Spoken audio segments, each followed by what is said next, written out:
Hello guys, അപ്പം ഇന്നലെ ഞാനും അമ്മയും കൂടി അടിയിട്ടുകൊണ്ടിരുന്നപ്പം അമ്മ എന്നോട് പറഞ്ഞു എനിക്ക് പരിസരബോധം ഇല്ലയെന്ന്.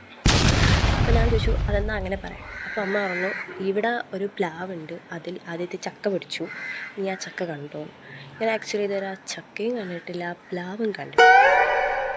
അപ്പം പിറ്റേന്ന് രാവിലെ എണീക്കുമ്പോൾ തന്നെ ഞാൻ വിചാരിച്ച് ആദ്യമേ പോയി ചക്ക കാണാം, ഇല്ലെങ്കിൽ പരിസരബോധം ഇല്ലെങ്കിൽ നമുക്കിത് ഉണ്ടാക്കണമല്ലോ അല്ലേ. എനിക്ക് ചക്ക കണ്ടിട്ട് അങ്ങനെ നമ്മൾ ചക്ക തേടിയുള്ള യാത്ര തുടങ്ങി. പോയിക്കൊണ്ടിരുന്ന വഴി ഞാൻ വേറെ പലരെയും കണ്ടിട്ടുണ്ടായിരുന്നു. വാഴയുണ്ടായിരുന്നു, പിന്നെ ഇത് പേരമരം, ഇതെനിക്ക് മുന്നേ അറിയാവുന്നതാണ്, കുറേ പേരക്കൊക്കെ കഴിച്ചിട്ടുള്ളതാണ്. പിന്നെ കുറച്ച് കഴിഞ്ഞപ്പോഴത്തേക്കും നോക്കിയപ്പോഴത്തേക്കും ചക്ക മാത്രം കാണുന്നില്ല, ബാക്കിയെല്ലാം കണ്ടിട്ടുണ്ടായിരുന്നു. അങ്ങനെ അവസാനം പ്ലാവിൻ്റെ അവിടെ എത്തിയിട്ടുണ്ടായിരുന്നു. പിന്നെ എൻ്റെ തരത്തിൽ ചക്കയിലോട്ടായി. കാരണം നമ്മൾ ചക്ക കാണണമല്ലോ, നമ്മൾ ഈഗോ ഹേർട്ട് ചെയ്ത സംഭവമാണല്ലോ. അങ്ങനെ നമ്മൾ ചക്ക കണ്ടുപിടിച്ചു. പക്ഷെ 2 എണ്ണം ഉണ്ടായിരുന്നു, ഞാൻ വെച്ച് ഒരെണ്ണേ ഉള്ളതെന്ന്. പിന്നെ കുറച്ച് കഴിഞ്ഞപ്പോഴത്തേക്കിനും അമ്മ വന്നിട്ടുണ്ടായിരുന്നു. അമ്മ വന്നിട്ട് ഈ പടവലം അങ്ങനത്തെ സാധനങ്ങളൊക്കെ പിച്ചിട്ടുണ്ടായിരുന്നു, കുറച്ചധികം ഉണ്ടായിരുന്നു. അപ്പോൾ നമുക്ക് ഇന്ന് ഇത്രയാണ് കിട്ടിയിട്ടുണ്ടായിരുന്നത്. വീഡിയോ ഇഷ്ടമെങ്കിൽ എല്ലാവരും സബ്സ്ക്രൈബ് ചെയ്യുക.